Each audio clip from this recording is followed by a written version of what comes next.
I want to share with you how I was able to maintain a pretty good relationship with my father during my adult years.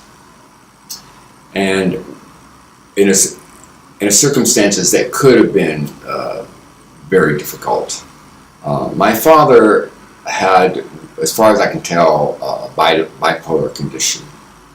And in certain situations, he would get incredibly talkative and be totally insensitive to how his talking was affecting other people.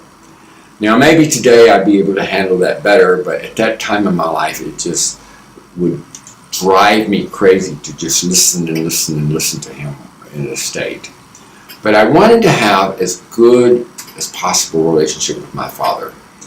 Even though I didn't enjoy being around him that much, I wanted him to feel and know my love for him and my appreciation to him for being my father and doing the best he could to be a father. So what I decided to do, and this is just sort of an agreement with myself, is I would write him on a regular basis.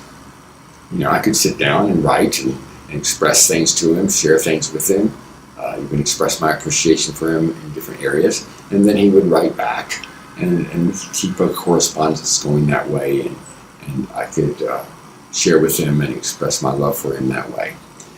But I made another sort of rule for myself that I would limit to 2 days a year how long I was with him face to face. And so in arranging for him to come visit me or me to visit him, I would keep that criteria in mind.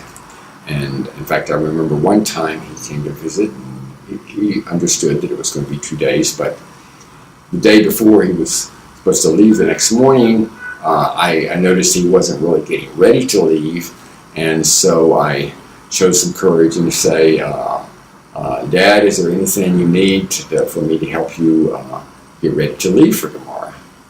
And yes, I could say he was a little upset, but I knew to maintain a good relationship with him, I needed to keep that boundary. Now, my brother did not do this. He did not keep a boundary with my father. He did not set boundaries, and he and my father had a very angry, blaming relationship back and forth. And so that was actually a good example for me of how not to have a relationship with my father. Thank you.